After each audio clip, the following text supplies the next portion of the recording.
Did you know, over in Seneca County, hundreds of thousands of service members trained during World War II and the Korean War?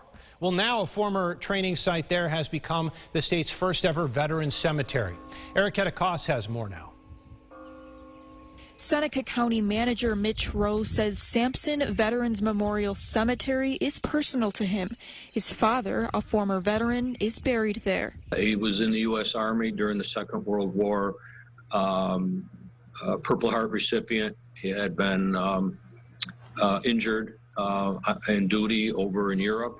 WROC's involvement in years of planning, designing, and building this cemetery has been an emotional one. The cemetery used to be a training station for service members. Back in 2008, WROC says the county took possession of 162 acres of the former base with the goal of making it the cemetery it is today.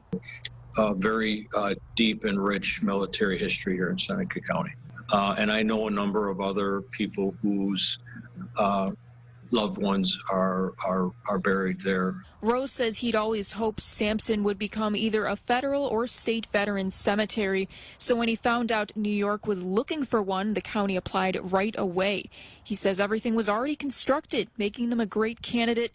In addition, the county itself represents hundreds of thousands of veterans within a 75-mile radius. Over in Monroe County, county legislator and former U.S. Navy Commander George Hebert says over 35,000 veterans reside. There hasn't been anywhere near Rochester, or even, I would say, Western New York, an appropriate resting place for our veterans. It's something that's been wanted, and it's something that's finally been fulfilled. He says New York used to be one of only a few states nationwide without a state veterans cemetery, but not anymore.